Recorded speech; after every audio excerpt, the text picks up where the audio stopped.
The letters in the attic. Part 1, I never intended to clean out the attic that day. In fact, I'd been avoiding it for nearly 2 years since Richard passed. But when my 5-year-old granddaughter Lily asked what was up in that mysterious door in the ceiling, I couldn't come up with a good reason not to show her. What I didn't know then was that those dusty boxes would change everything I thought I knew about my life. "Be careful on those steps, sweetie," I called up to Lily as she climbed the rickety ladder, her little frame silhouetted against the rectangle of light from the attic window. At 63, I wasn't as nimble as I once was, but I followed her up, wincing as my arthritic knee protested each step. The attic smelled like old paper and forgotten memories. 41 years of marriage stored in cardboard boxes stacked against the sloped ceiling. Richard had been meticulous about keeping everything: tax returns from the 1980s, instruction manuals for appliances we no longer owned, Christmas cards from people whose names I barely remembered. "What's in here, Grandma?" Lily pulled at a faded blue trunk tucked under the eaves. I recognized it immediately: Richard's memorabilia trunk. He'd always been possessive about it, saying it contained things from before we met, college keepsakes mostly. "Just Grandpa's old things," I said, but Lily was already struggling with the brass latch. I knelt beside her, ignoring the complaints from my joints. "Here, let me help you." The latch gave way with a satisfying click. I lifted the heavy lid, expecting to find college yearbooks, maybe some fraternity memorabilia. Instead, there were dozens of letters tied with faded blue ribbon, a small jewelry box, and several photo albums I'd never seen before. "Look, Grandma! Secret treasure!" Lily reached for one of the bundles of letters, but I gently moved her hand away. "Why don't you look in that box of toys over there?" I pointed to a carton labeled "Kids Stuff" that contained my son's childhood toys. "I bet there's something fun in there." While Lily dug through old action figures and board games, I picked up the bundle of letters. The paper was yellowed, the handwriting unfamiliar. The postmarks ranged from 1983 to 2019. I felt a chill despite the attic's stuffy heat. 2019. Just a year before Richard died of his heart attack. With trembling fingers, I untied the ribbon and opened the first letter. "My dearest Richard, I know it's been difficult since you moved Margaret to Boston, but I want you to know that Ellen and I are doing well in Portland. Ellen asked about Uncle Richard again yesterday. She's 7 now and so perceptive. I've told her you're very busy with your important job, but someday we'll have to tell her the truth." The letter slipped from my fingers. "Ellen? Portland?" My head spun as I reached for another letter, this one from 1993. "Richard, Ellen's high school graduation was yesterday. She looked so much like you in her cap and gown that it nearly broke my heart. I know we agreed that your life with Margaret and your son was your priority, but Ellen needs her father. She's asking more questions about you, and I don't know how much longer I can keep this from her." The attic suddenly felt airless. I frantically opened letter after letter, spanning decades of my marriage. With each one, the life I thought I'd lived disintegrated around me.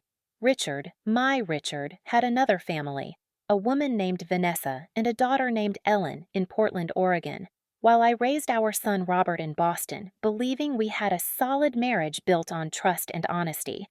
Richard had been living a double life. "Grandma?" Lily's voice seemed to come from far away. "Are you crying?" I touched my cheek and felt wetness. "I'm just dusty up here, sweetheart," I said, quickly wiping away the tears. "Did you find something fun?" "I found Daddy's old teddy bear." She hugged a threadbare stuffed animal that Robert had loved as a child. "That's wonderful, honey," I managed to say, slipping the letters into my cardigan pocket. "Why don't we go downstairs and have some cookies?" As we climbed down from the attic, my mind was reeling. 41 years of marriage. 2 children. No, not 2. 3. I had a stepdaughter I'd never met, a woman who would now be in her 40s, and Richard had maintained this deception until his death, traveling frequently for business trips that I never questioned. I mechanically served Lily cookies and milk, trying to act normal while my world collapsed around me. When my daughter-in-law came to pick her up an hour later, I plastered on a smile and waved goodbye, promising to see them at Sunday dinner. Then I walked to the kitchen table, spread out the letters, and began to read my husband's real-life story. Part 2. The jewelry box contained a wedding band, not mine, and a locket with a small photo inside. A pretty blonde woman with kind eyes holding a baby. On the back was engraved, Vanessa and Ellen, 1982. I stared at it for a long time, this physical evidence of Richard's betrayal. I'd met Richard in 1979 during my final year of nursing school. He was a young executive at a pharmaceutical company, ambitious and charming. We married in 1981, and Robert was born in 1985. Throughout our marriage, Richard's job required frequent travel, at least 1 week out of every month, sometimes more. I never suspected anything. Why would I? We had a beautiful home in the Boston suburbs, financial security, and what I believed was a loving marriage. As I read through the letters chronologically, the story emerged. Richard had met Vanessa during a business trip to Portland in 1981, just 3 months after our wedding. Their affair had resulted in a pregnancy, and Ellen was born in 1982. Instead of confessing and making a choice, Richard had decided to maintain both relationships: 2 wives, 2 homes, 2 lives. The letters revealed a pattern. Richard would spend 3 weeks with me and Robert in Boston, then 1 week with Vanessa and Ellen in Portland, under the guise of business travel. He had created elaborate systems to keep his dual lives separate, including separate bank accounts, phones, and even different email addresses as technology evolved. I read late into the night, trying to absorb the magnitude of Richard's deception. Some letters were mundane, discussing Ellen's school activities or Vanessa's work as a librarian. Others were more intimate, making my stomach twist with jealousy and betrayal. But what struck me most was the final letter, dated just 2 months before Richard's fatal heart attack. Richard, Ellen's oncologist, says the treatment options are limited at this stage. The cancer has spread to her lymph nodes. She's trying to stay positive for the children, but we both know what this means. Please, if there was ever a time to put aside your other obligations and be here for your daughter, it's now. She needs her father, and Jake needs support with the kids. I know this isn't the life you chose full-time, but they are your family too. Always, Vanessa Cancer. My stepdaughter, this woman I'd never met, had been fighting cancer while I was planning a surprise 70th birthday party for Richard. And grandchildren. I had grandchildren I didn't know about. I reached for my phone, then hesitated. Who would I even call? My son Robert, to tell him his father had betrayed us both for 4 decades. My friends, who had all loved Richard and thought our marriage was perfect. My sister in Florida, who would drop everything and fly up, but couldn't actually fix anything. Instead, I made myself a cup of tea and continued reading. The last few letters grew increasingly desperate as Ellen's condition worsened. The final letter was dated just 1 week before Richard's heart attack. Richard, Ellen passed away this morning. The children are devastated, and I'm trying to hold everything together for them. Jake asked if you would be coming for the funeral. I didn't know what to tell him. Please call as soon as you get this letter. Vanessa. My hands shook so badly that I spilled tea across the table. Richard hadn't died of a sudden heart attack while working late at the office as I'd always believed. He'd died in Portland, Oregon, likely at his daughter's funeral. The death certificate and all the arrangements had been handled by his company. Another lie in a lifetime of lies. I spent the night alternating between fits of rage and profound grief, not just for my marriage, but for Ellen, a woman who had died never fully knowing her father, and for her children, who were my grandchildren as much as Lily was. As dawn broke, I made a decision. I needed answers that these letters couldn't provide. I needed to go to Portland. Part 3. Mom, are you serious right now? Robert stared at me across my kitchen table 3 days later, his face a mixture of shock and concern. At 37, he looked so much like his father that it sometimes hurt to look at him. You're going to Portland based on some letters you found in the attic? I'd decided to tell Robert a version of the truth. He deserved to know about his half-sister and his father's double life, but I'd spared him some of the more painful details. I need to do this, I said firmly. I've already booked the flight. But this woman, Vanessa, She might not even want to see you. Have you considered that? Dad's been gone for 2 years. Maybe she's moved on. I pushed the most recent letter across the table. Her daughter, your half-sister, died just before Dad did. Her grandchildren lost their mother and grandfather within days of each other. I don't care if she wants to see me or not. I need to see her. Robert ran a hand through his hair, another gesture so like Richard's that it made my heart ache. Do you want me to come with you? No, I said softly. This is something I need to do alone, but thank you for offering. After Robert left, I finished packing and called a cab to take me to the airport. I'd found Vanessa's address in the return information on the envelopes, a house on Maple Street in a Portland suburb.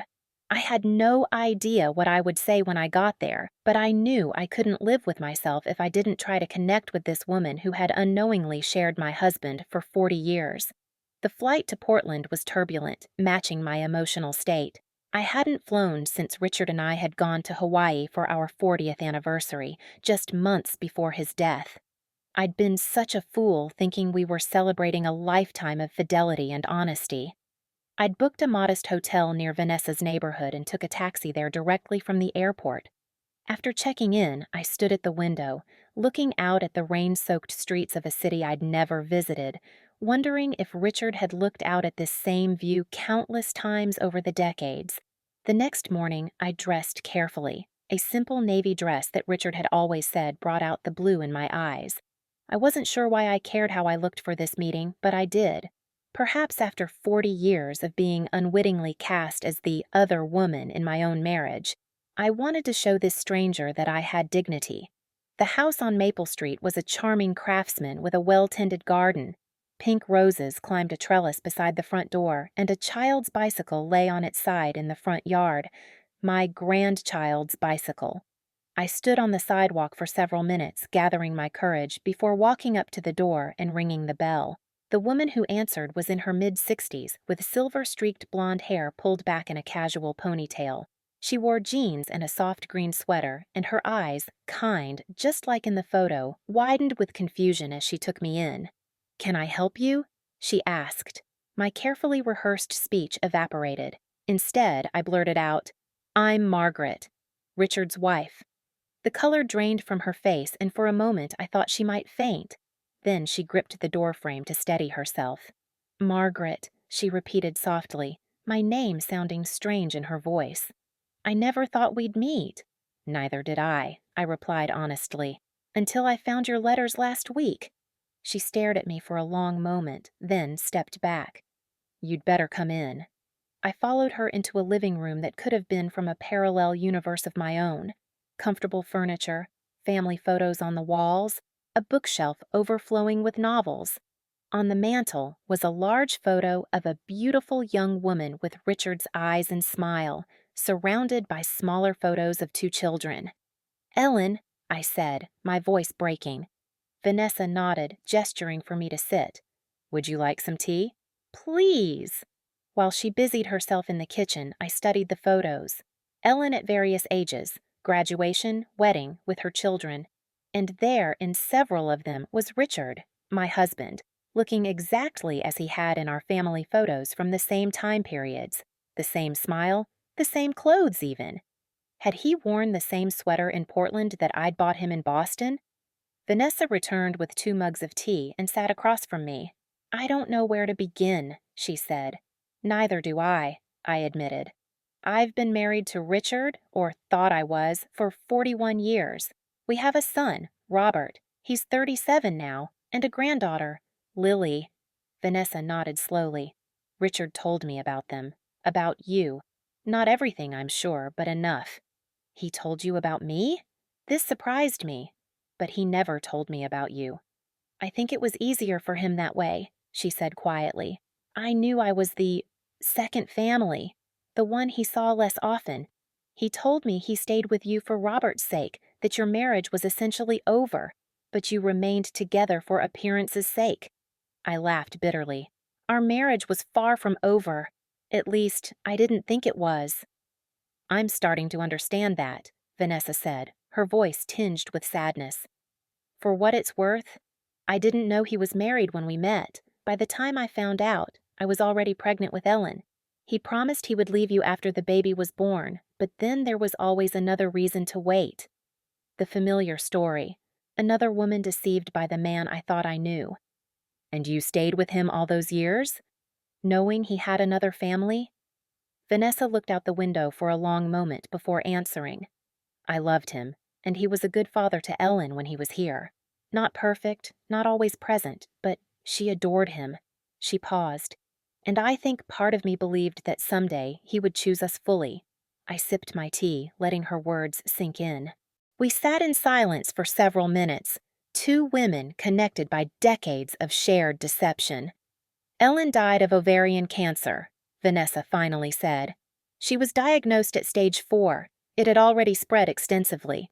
She fought hard for her children's sake, but in the end, she trailed off, tears filling her eyes. I'm so sorry, I said, and meant it. Whatever anger I felt toward Richard, it wasn't this woman's fault, nor her daughter's. The letters mentioned grandchildren? Vanessa's expression softened. Jake Jr. is 12 and Mia is 9. They live with their father Jake about 15 minutes from here. I see them several times a week. My grandchildren, names and ages to the shadowy figures I'd imagined. Do they know about Richard? About who he really was? Ellen never told them the full truth. They knew Richard as their beloved grandfather who traveled a lot for work. After Ellen died, she hesitated. Richard had a heart attack at her funeral. Did you know that? I shook my head. The company told me he died at the office in Boston. Another lie. He collapsed during the service. They tried to revive him, but he was gone before the ambulance arrived. She gave a sad smile. In the end, he chose Ellen, I suppose, though too late for her to know it. Part 4. We talked for hours, piecing together our parallel lives. Vanessa showed me photo albums, telling me stories about Ellen growing up, her wedding, her children.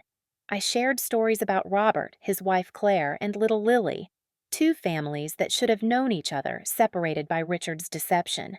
Would you like to meet them? Vanessa asked suddenly. Jake Jr. and Mia? They're coming over for dinner tonight. Their father, too. He never remarried after Ellen passed. Fear and longing battled within me. Would that be appropriate? I don't want to confuse them. They've lost so much, Vanessa said quietly. Perhaps gaining a grandmother might help balance that, even a little. I agreed to return for dinner, then went back to my hotel to rest and process everything I'd learned. As I lay on the unfamiliar bed, I thought about Richard, not the man I'd married and loved for 4 decades, but the stranger who had maintained an elaborate double life. Had he loved either of us truly? Both of us? Neither. That evening, I returned to the house on Maple Street with a small gift for each of the children, books I'd purchased at a shop near my hotel. Vanessa greeted me with a hug this time, the awkwardness of our first meeting somewhat diminished. Jake Sr. arrived with the children shortly after. He was a tall, somber man with kind eyes who seemed bewildered by my presence, but cordial nonetheless. Jake Jr. had Richard's chin and bearing, while little Mia had his eyes. The same eyes I saw every day in my son and granddaughter. This is Margaret, Vanessa introduced me simply. She was married to Grandpa Richard, too. She lives in Boston and has come to meet you. The children processed this information with remarkable adaptability. Did you know our mom? Mia asked, climbing onto the sofa beside me. No, sweetheart, I said gently, but I wish I had. Your grandmother has told me what a wonderful person she was. She was the best mom ever, Jake Jr. said fiercely, and she made the best chocolate chip cookies. My son Robert loves chocolate chip cookies too, I told him. Maybe it runs in the family. Dinner was surreal, but not unpleasant. The children asked innocent questions about Boston and my life there, while Jake Sr. and Vanessa exchanged occasional glances that suggested they were monitoring the situation closely. After dinner, while the children showed me their mother's garden in the backyard, Jake approached me. This is unusual, he said quietly, but I appreciate you being kind to the kids. They've had a rough couple of years. They seem like wonderful children, I replied. I'd like to know them better if that's possible. He nodded slowly. Ellen would have wanted that, I think. She always wished for a bigger family. Later, as I was preparing to leave, Mia tugged at my hand. Are you coming back tomorrow, Grandma Margaret? Grandma Margaret. The title both warmed and broke my heart. Would you like me to? She nodded enthusiastically. We're going to the zoo with Grandma Vanessa. You could come too. I looked at Vanessa, who smiled and nodded. We'd love to have you join us, she said. As I took a taxi back to my hotel, I felt something shift inside me. Not forgiveness for Richard, perhaps, but acceptance of this new reality. The man I'd loved had betrayed me in ways I was still discovering, but his actions had also created these beautiful children who shared my blood. That night, I called Robert and told him everything.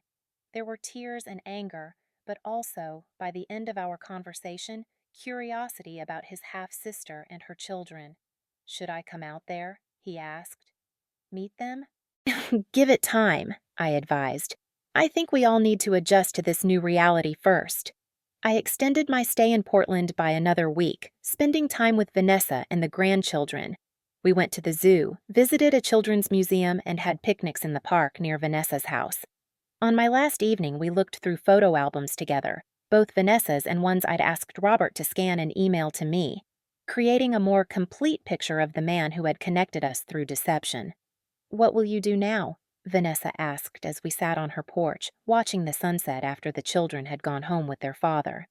Go back to Boston, I said. Sell the house, maybe. Too many memories there now. And us? She asked hesitantly. Will you stay in touch? I reached over and squeezed her hand. Those children are my grandchildren too. And you? I paused, searching for the right words. You're the only person who truly understands what it was like to love Richard. The real Richard with all his flaws and complications. She nodded, tears glistening in her eyes.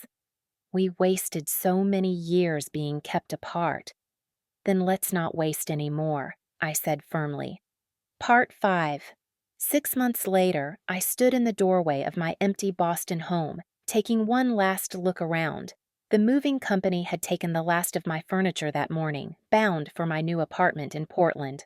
Robert and Claire had helped me pack up 40 years of memories, deciding what to keep, what to discard, what to pass along to others. Richard's presence had lingered in every corner of the house. His favorite chair, the workshop in the basement where he'd built birdhouses on weekends, the bedroom we'd shared for 4 decades. But as each room emptied, I felt a growing sense of liberation rather than loss. I'd spent weeks after returning from Portland reading and rereading the letters, trying to understand the man I'd married.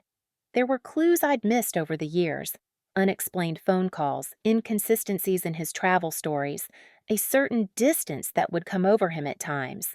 But Richard had been a master at compartmentalizing his life, keeping his 2 families completely separate. In the end, I realized that understanding why wasn't as important as deciding what now. My life had been built on an elaborate fiction, but that didn't mean my future had to be defined by it. Robert had been supportive of my decision to move, though he'd initially suggested I consider somewhere closer to Boston. But after he and Claire had flown to Portland to meet Vanessa, Jake Sr., and the children over a long weekend, he'd understood my choice. Jake Jr. and Robert had bonded immediately over their shared interest in baseball, while Claire and Mia had spent hours drawing together at the kitchen table. It's weird, Robert had said to me on the flight home. I'm still angry at Dad, but I can't be angry at Ellen or her kids. They're family. Now, as I locked the door of my Boston home for the last time, I felt that same contradiction. Anger at Richard's betrayal, but gratitude for the unexpected expansion of my family that had resulted from discovering the truth. Vanessa had offered to let me stay with her until I found my own place, but I'd declined. Our friendship was too new, too fragile still for that level of intimacy. Instead, I'd rented a small apartment near a park where I could take the grandchildren when they visited. I'd already enrolled in a watercolor class at the local community center and joined a book club that met weekly at a cafe within walking distance of my new home. As my taxi pulled away from the curb, I didn't look back at the house. Instead, I looked forward toward an uncertain but suddenly expansive future that I was creating for myself one choice at a time. At 64, I was starting over, not because Richard had left me, but because I had finally left the shadow of his deception behind. When my flight landed in Portland, Vanessa was waiting at the arrivals gate, with Jake Jr. and Mia bouncing excitedly beside her. They held a hand-painted sign that read, "Welcome home, Grandma Margaret." Home. A concept that had once been tied to a place and a marriage built on lies. Now it was something I was redefining for myself, one day at a time, with a family that had doubled in size and complexity. "Ready?" Vanessa asked as she helped me with my carry-on bag. I took Mia's small hand in mine and felt Jake Jr.'s arm slip around my waist. "Ready," I confirmed, stepping forward into my unexpected new life. I didn't know what tomorrow would bring, but for the first time in 2 years, I was looking forward to finding out.